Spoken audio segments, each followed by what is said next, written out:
So you cut the clay, and that's supposed to get the moisture content evenly distributed around the clay, and then you wedge it. And Baker calls wedging kneading. That's what you're doing. And this binds the molecules of clay together. It makes your finished piece stronger.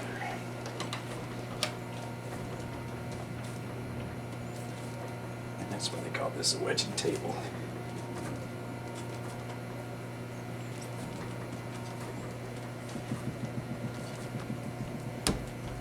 And then if you're wedging, you make your cookie.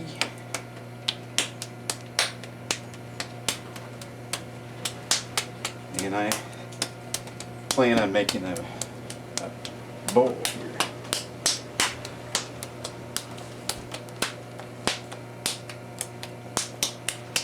And I'm going to come over here to the wheel.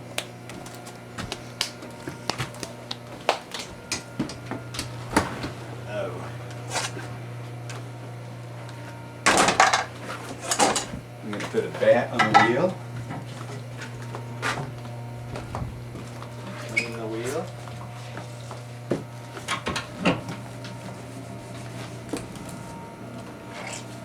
With a sponge.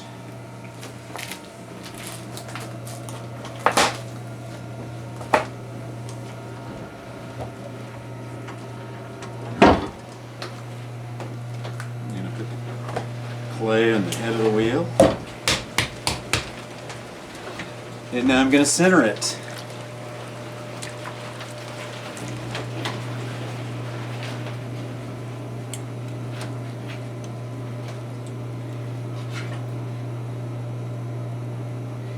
The force of the clay going right on the head of the wheel actually centers it.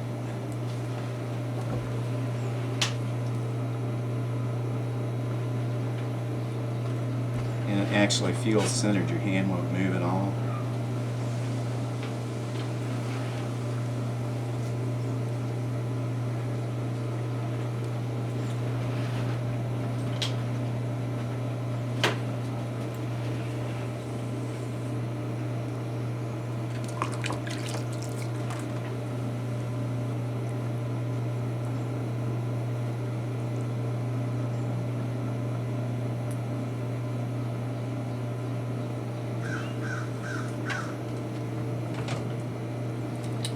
I try to keep the stuff out of my hands as much as I can.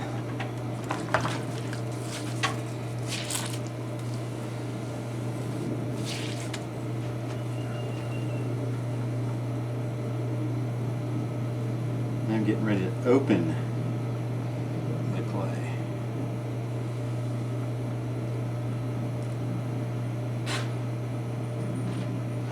You find the center of it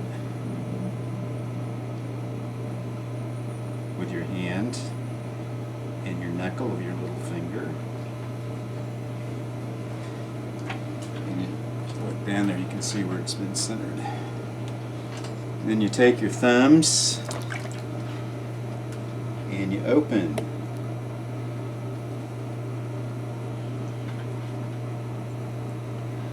Then after you have it opened, stop the head of the wheel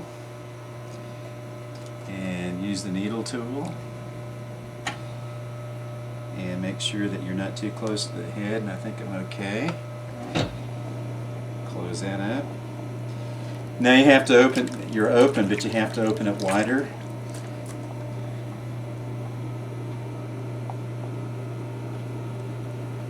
And use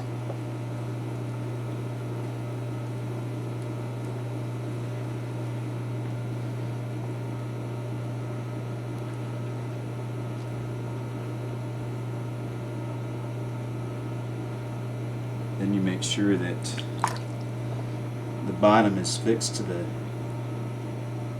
head of the wheel. And I use my middle finger for that.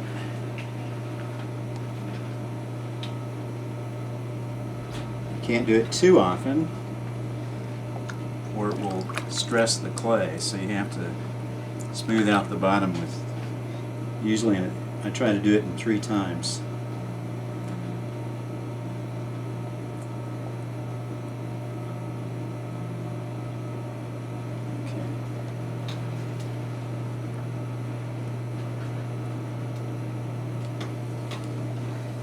I use my thumb to clean off down around the bottom, the base of the clay, and then I'm just going to straighten it up so I can get started making the basic cylinder.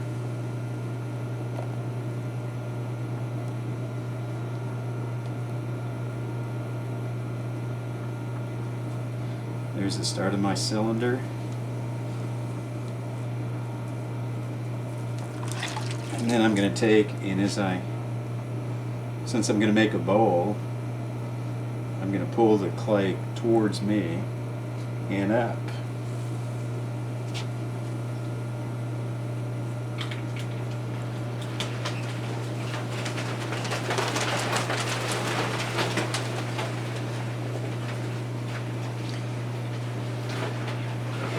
Some people try to do this in three times. I'm not real sure. There's a lot of clay there to get up in 3 times for me.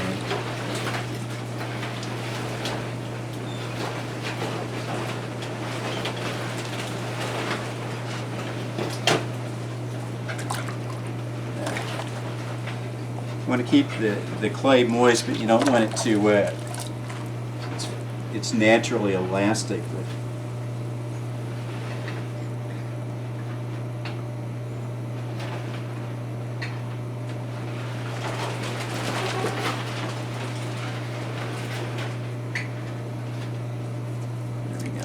Clay coming up. Let's begin to take the shape of the bowl. As the structure gets higher, you want to slow the head of the motor down. That makes it easier to control what you're doing.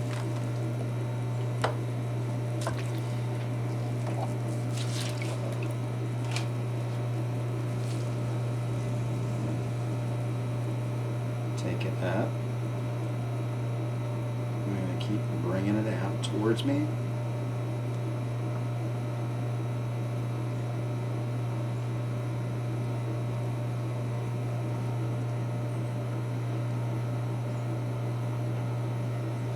See, it's really beginning to look like a bowl now, but it's really not even close to being ready to be finished.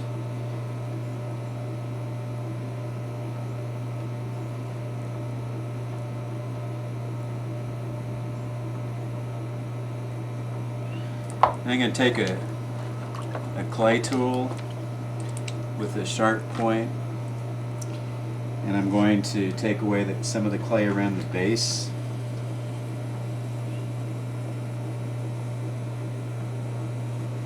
It's real thick on the bottom.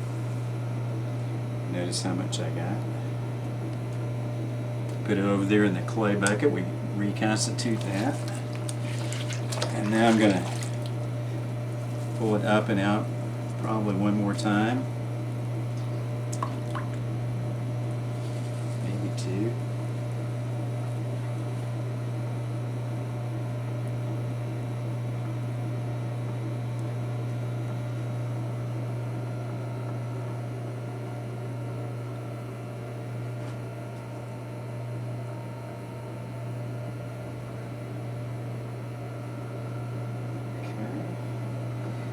Now I'm going to start giving it some shape by using some of the tools. This is a sponge on a long stick.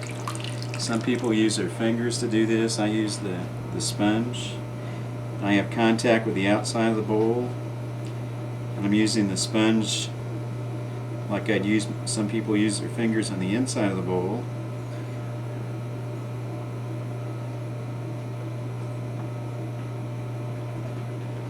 And you can see how elastic the clay is.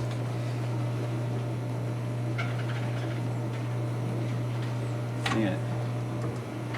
Take that same tool I had just a moment ago, and I'm going to take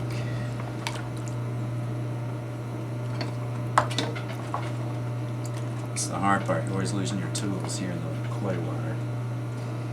And I'm going to take some away from the bottom again.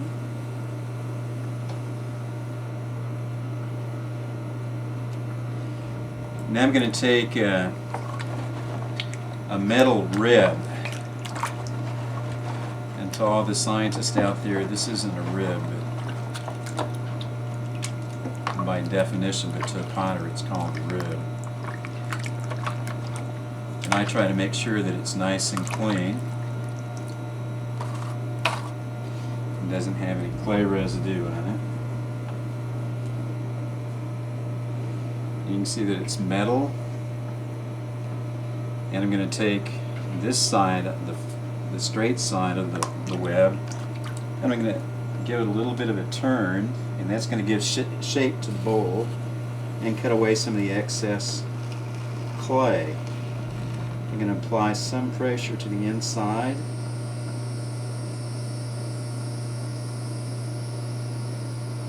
I'm going to go all the way up to the top. Same shape, same pressure. See, it did cut away some of the clay. And then I'm going to take and I'm going to turn the cutting rib around. I'm going to take that on the inside, and that's going to have the same type of shape on the inside as it did on the outside. And again, it's cutting away some of the clay and giving a little bit better finish shape to the bowl. Notice there's some excess clay there. Most people never do this more than 3 times. 3 is the magic number when you make a pot.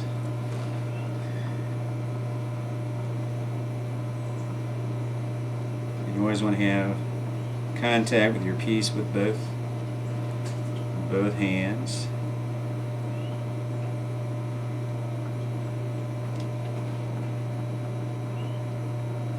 So there's number 2. It's beginning to look a little more like a bowl. And this is the 3rd time.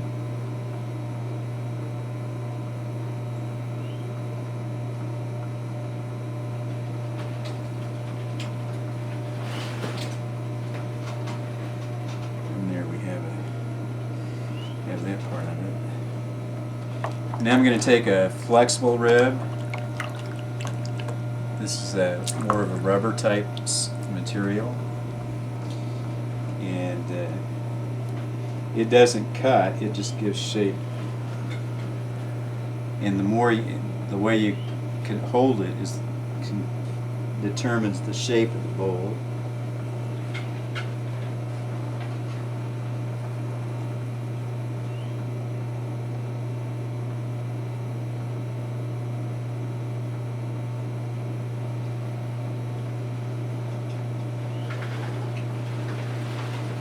Again, you keep contact with both hands. See, it does take a little bit of clay off, but not nearly as much as the cutting rib.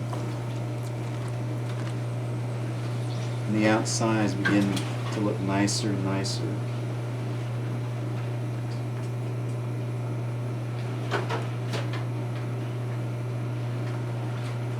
There's 2 times. And I come up here to the top and compress the clay so it stays together. And this is the 3rd time on the outside with the rib.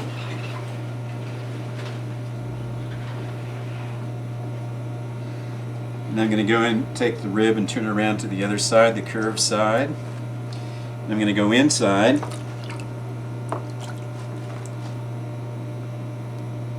Start at the bottom. I'm going to work my way up.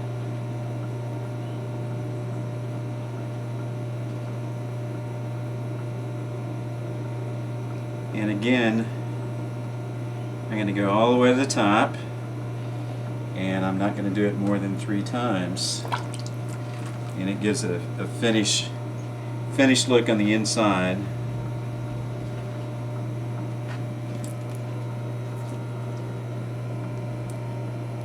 Notice how elastic the clay is.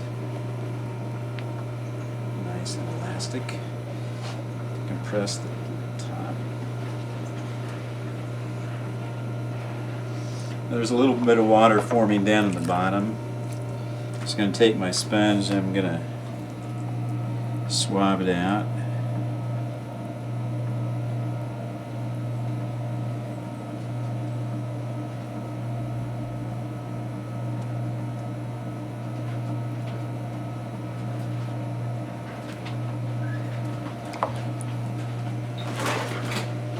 I'm going to take, it's a little bit round for me, so I'm going to take a rigid rib. I'm going to go with the straight edge to the bottom and give it a little lift.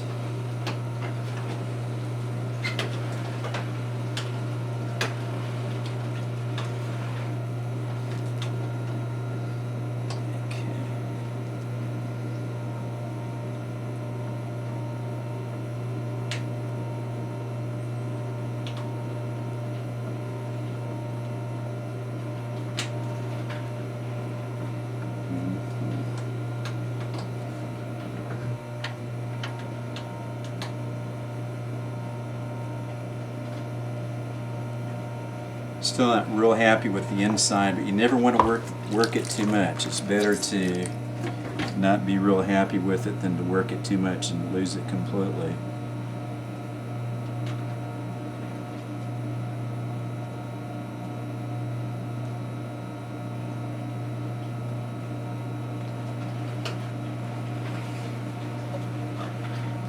There's still some excess clay on the bottom I want to get rid of. So I'm going to use that same sharp tool and just kind of scrape away some of it.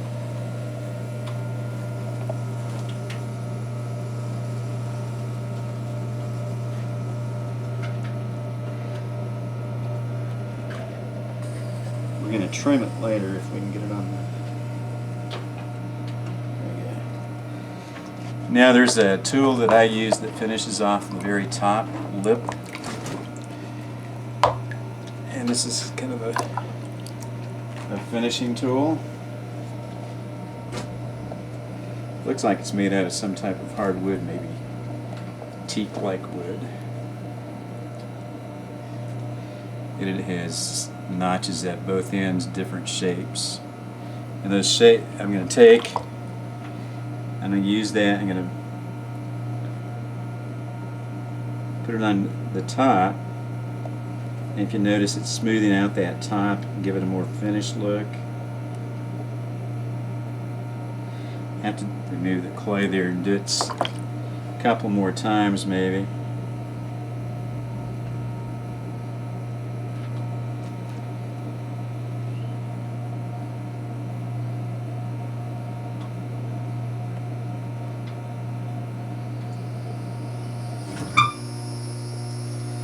There's what the top kind of looks like now.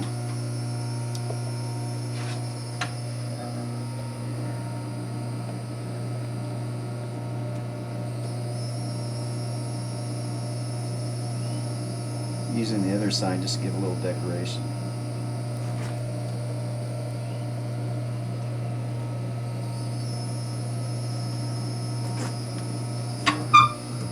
Notice how we got a nice little line around the top.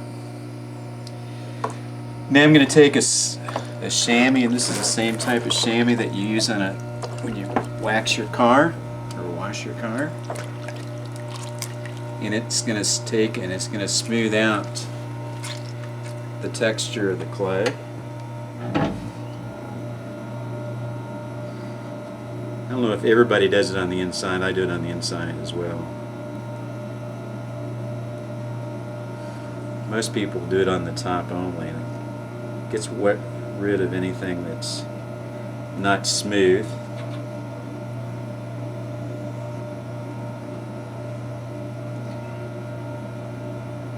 And do it on the outside.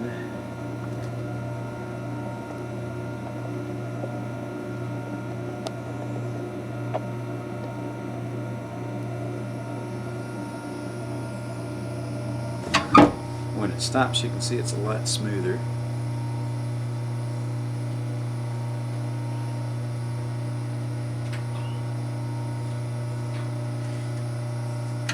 I'm going to take the sponge one more time and sop out any water that's down there.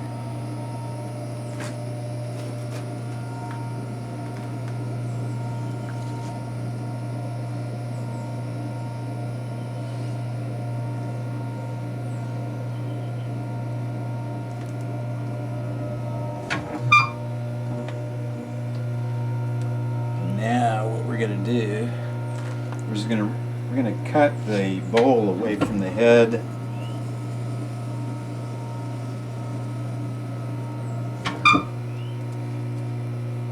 But before I do that, I'm gonna take and I'm gonna clean the bat so there's no residue left to mess up my bowl. This is a cutting wire, and you take it, and you can still mess up on a bowl. You just put it on the top of the bat, and very quickly you run it under the clay. You don't even think about it. You just do it. Once you get started, you never stop. Some people do it twice, and we've just done it. At this point, you can't do anything more with the bowl. It's a complete project. You just got to wait for it to dry, and then you put it on and trim it, and that's the complete bowl. You'll notice, complete bowl. Inside of it.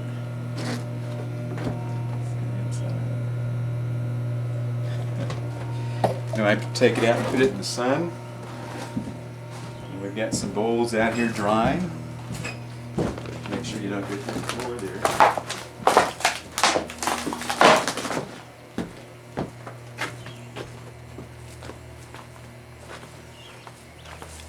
Here's two more that we did today. One bowl and one jar.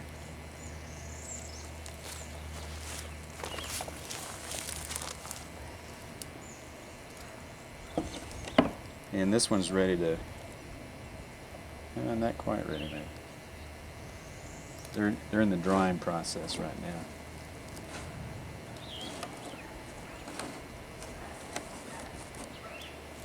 There you go. Voila.